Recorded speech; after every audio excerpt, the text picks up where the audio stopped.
Thank you. Thank you. Thank you. Thank you for staying in the room. This is great. Okay, so I'll just get right into it. A lot of numbers going on in this presentation, just to forewarn you.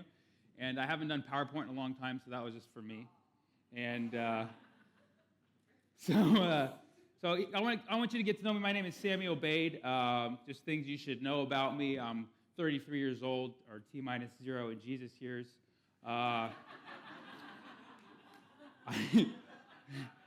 have 2 degrees from Berkeley, business administration and applied mathematics with concentration and probability. Go Bears, which is why I'm doing comedy right now for you. My GPA was 3.91324. It was irrational. There's no fraction to represent my GPA.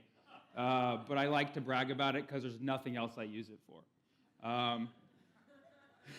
My height, I'm 6 foot tall on Tinder profile. It's just kind of a trick that you should learn. If anything you learn from this presentation. I'm actually 6'2" on my Bumble because you have to entice people to message you there. And I'm actually 5'11", but really I'm 5'10 and a half. So anyways, that's my numbers. Thank you so much. Sammy Obeid, nice to meet all of you. So today I'm going to talk about math. So you should be really excited. So I'm going to talk about math and comedy and how it relates. I'm also going to talk about my experience, as Dave mentioned, 1,001 Nights of Comedy. And the whole presentation I'll be talking about creating and delivering jokes. And jokes are nothing but a unit of funny. So I know you're here to create funny content and jokes. You can extend whatever I say to that however you may. So how does math relate to comedy? Math is usually not known for its joy, and most comedians are not good at math. They can't subtract cost from income. But the way that I answer this is that math relates to everything in the world, and comedy is part of everything. Who knows what that symbol is in the middle? Who knows what just clap if you know what that symbol is. All right, this presentation is only for you.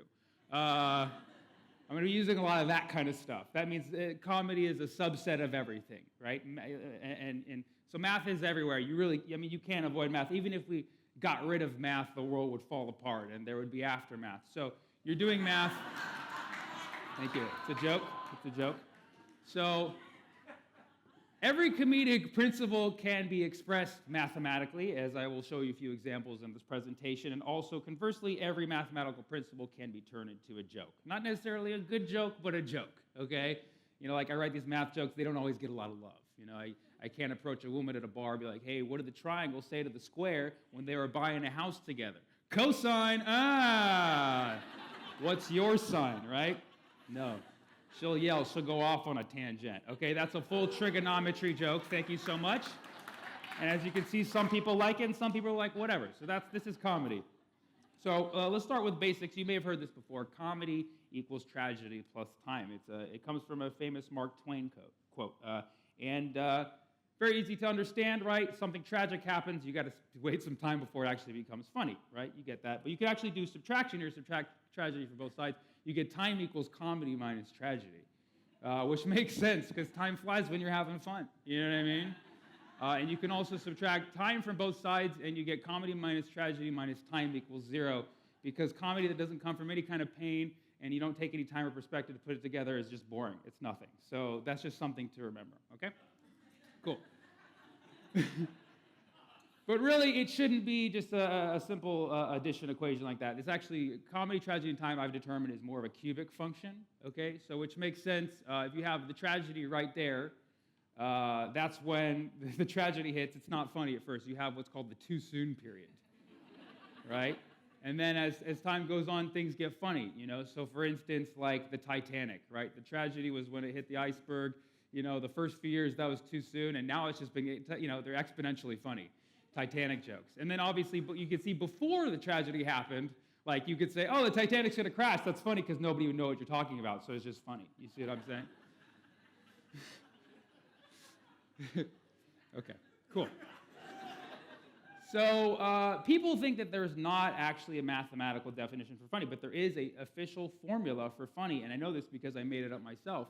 So something is funny if there exists just one person who laughs at it.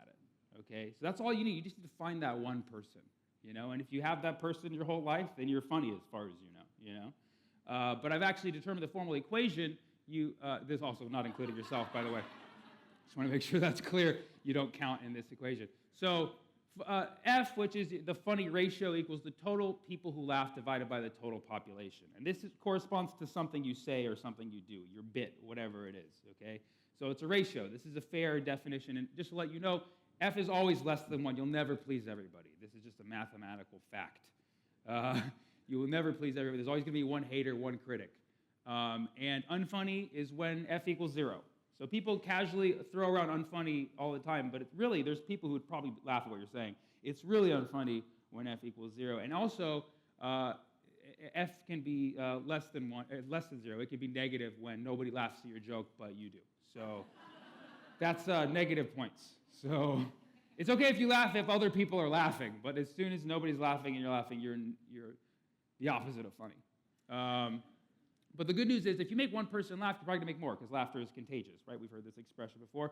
So I've used SIR modeling from the mathematics of epidemics to determine this. We have S, the susceptible individuals, i.e. the people with a sense of humor, as there's many of us in this room.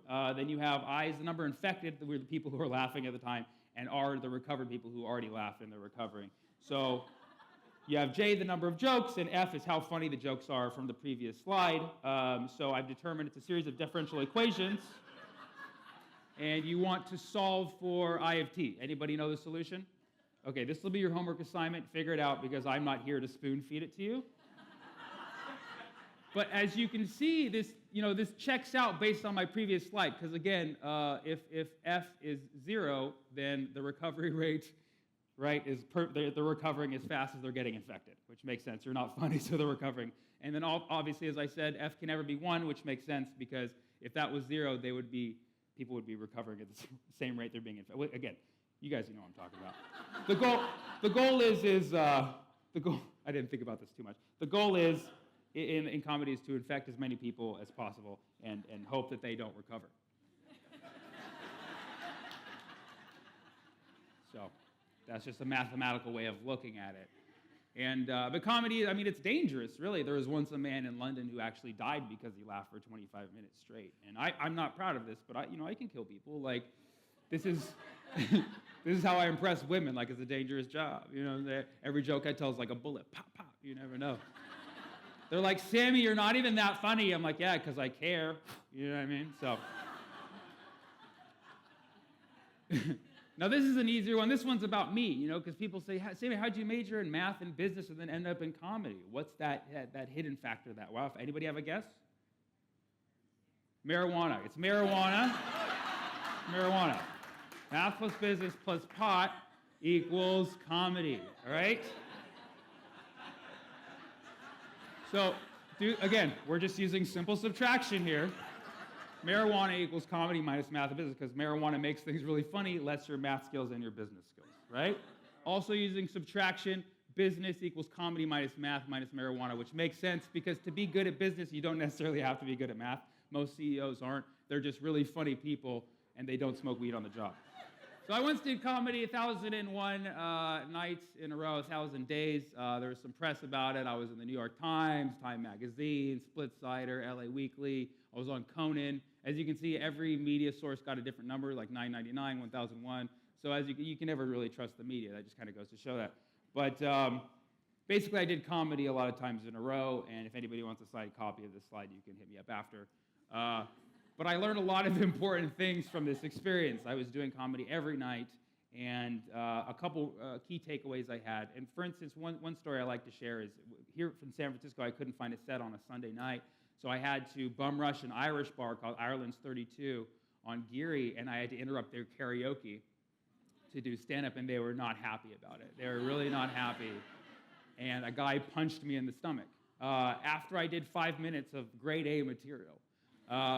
Which just led me to the conclusion that connection with your audience supersedes material. It doesn't matter how funny your stuff is, you need to establish that connection. And I actually determined, if C is connection, M is material, and E is the energy, excitement of the crowd, I actually determined a unique equation, E equals MC squared. because connection has more weight, and when C equals 0, it doesn't matter how big M is. It just doesn't matter. This is the theory of ha-ha-tivity.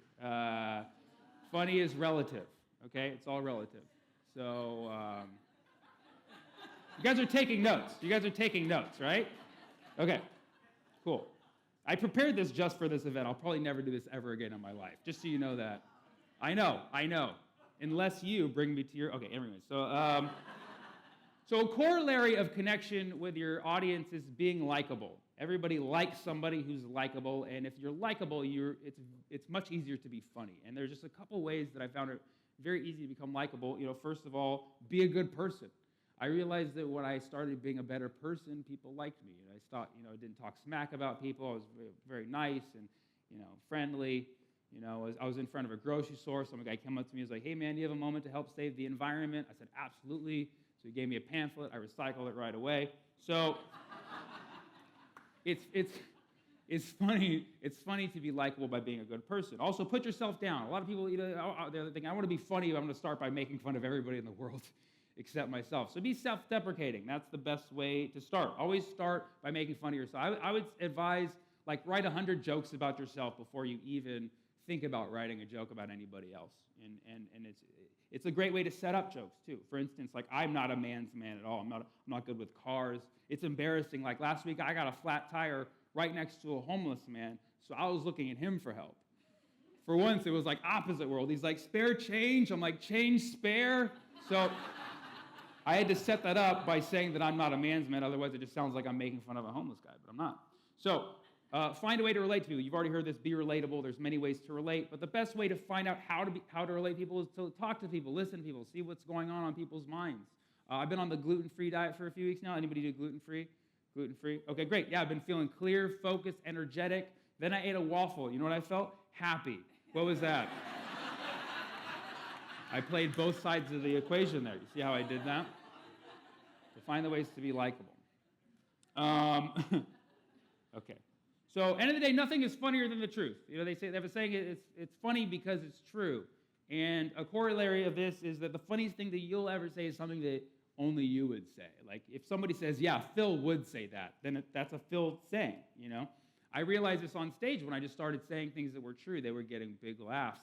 For instance, I was talking about my living situation. I live in LA. I'm Palestinian. My roommate is Jewish.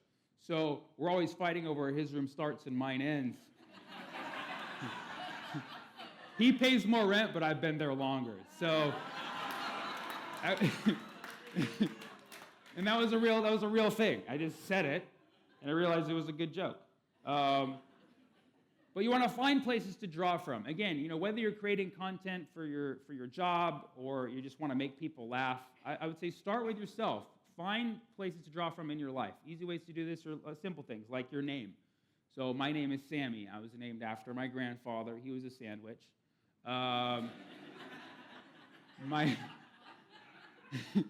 last name is Obeid, like the past tense of obey. It's a very easy name to remember. Sammy Obeid. It's a complete sentence, right? Officers like license and registration, please. Sammy Obeid, right there. See? Obeid is Arabic, but when I travel, I put an apostrophe after the O on my passport. So it looks Irish. So I roll up to TSA "Top of the morning to you, Sammy Obeid."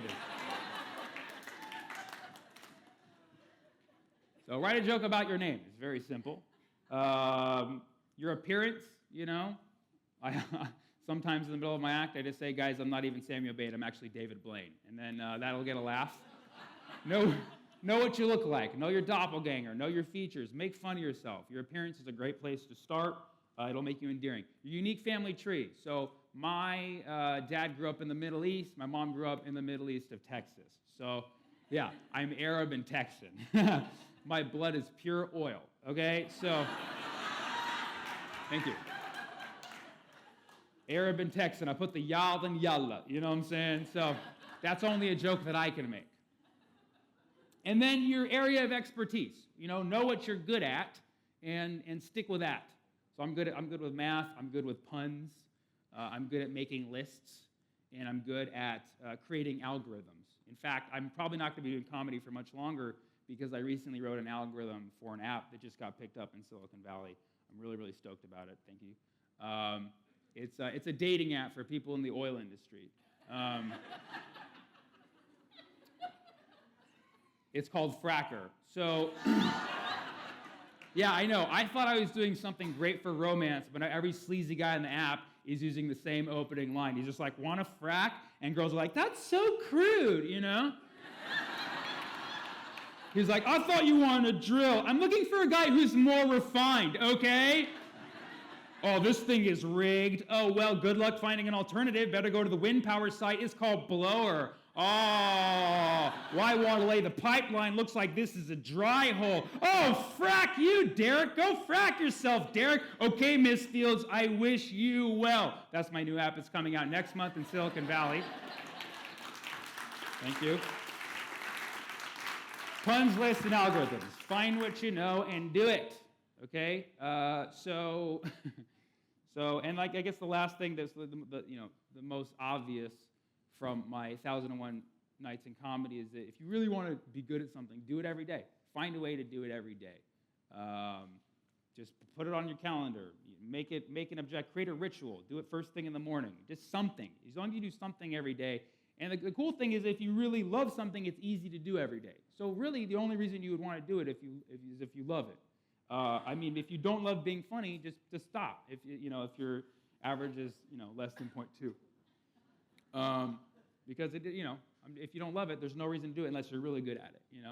And if your funny is less than 0.01, just stop regardless. Just stop regardless, because there's really just just let people live their lives. You know what I mean?